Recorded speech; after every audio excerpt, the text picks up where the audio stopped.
মহান আল্লাহর সৃষ্টি নিয়ে চিন্তা ভাবনা করা, সৃষ্টিতত্ত্ব বিশ্লেষণ করা নিঃসন্দেহে একটি বড় ইবাদত।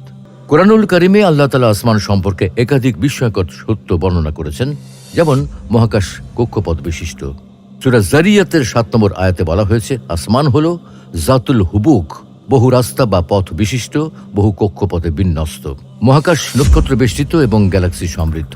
সূরা সফফাতের ৬ নম্বর আয়াতে আসমানকে বহু নক্ষত্র দ্বারা তাজিন বা সাজিয়ে রাখার কথা বলা হয়েছে।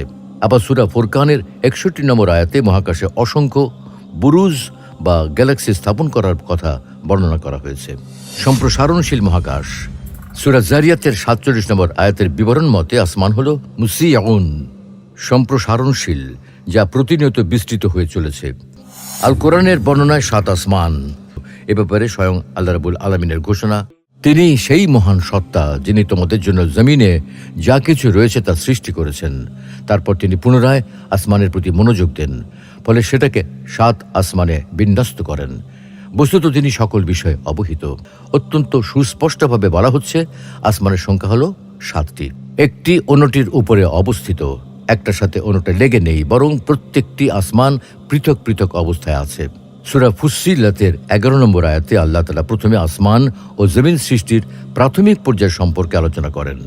এরপর ১২ নম্বর আয়াতে আসমান সৃষ্টির দ্বিতীয় পর্যায় সম্পর্কে বলছেন, অতঃপর তিনি আসমানকে দুদিনে ৭ আসমানে রূপান্তরিত করেন এবং প্রত্যেক আসমানে আদেশ প্রেরণ করেন। এই আয়াতেও আল্লাহ তাআলা সুস্পষ্টভাবে ৭ আসমান সৃষ্টির কথা বলেছেন এবং প্রত্যেক আসমানে নির্দিষ্ট মখলুক সৃষ্টি করার কথা বলেছেন, যারা সকাল সন্ধ্যা আল্লাহর পবিত্রতা ও মাহাত্ম্য বর্ণনায় নিমগ্ন। এরপর আল্লাহ তাআলা সূরা নূহেও ৭টি আসমান সৃষ্টির কথা বলেছেন। তোমরা কি লক্ষ্য করো না আল্লাহ কিভাবে স্তরে স্তরে ৭ আসমান সৃষ্টি করেছেন? প্রিয় দর্শক, কোরআনুল কারিমের এই আয়াতগুলোতে যেভাবে স্পষ্ট করে ৭ সংখ্যাটি ব্যবহার করা হয়েছে, তাতে আর কোনো সন্দেহের অবকাশ থাকে না, বরং সুস্পষ্টভাবে প্রমাণিত হয় আল্লাহ তাআলা ৭টি আসমান সৃষ্টি করেছেন। ৭ আসমানের নাম পরিচয়। প্রিয় দর্শক, বাংলায় আকাশ বা ফার্সিতে আসমান বলতে যে দুটি শব্দ প্রচলিত, আরবিতে তাকে বলা হয় সামাউন, যার বহু বচন হল সামাওয়াত। তাই আল কোরআনের ৭ আসমানকে বলা হয়েছে সাবআ সামাওয়াত, মানে ৭ আসমান। তবে কোরআনে ৭ সংখ্যক আসমানের কথা বলা হলেও এসব আসমানের কোনো নাম উল্লেখ করা হয়নি, এগুলোর বিস্তারিত কোনো বিবরণও দেওয়া হয়নি। তাছাড়া কোনো সহিহ হাদিসেও এসব ব্যাপারে কিছু জানা যায় না। তবে তাফসীরের কিতাবগুলোতে অথবা বিভিন্ন মনীষীদের লেখায় এ ব্যাপারে কিছু বর্ণনা পাওয়া যায়।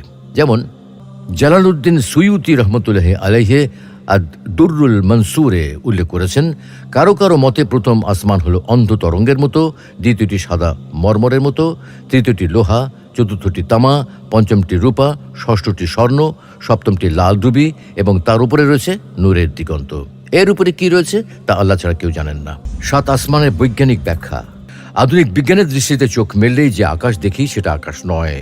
বস্তুত আকাশ বা মহাকাশের নিজস্ব কোনো রং বা বর্ণ নেই। এটা সূর্যের আলোর নীল বিচ্ছুরণ, যার নিচে মেঘেরা ভেসে বেড়ায়। তাই বায়ুমণ্ডলের ক্ষুদ্র অণুগুলোই দৃষ্টিসীমার প্রান্তে নীল হয়ে দেখা দেয়। আবার রংধনুর সময় একই সঙ্গে ৭ রঙে সেজে ওঠে।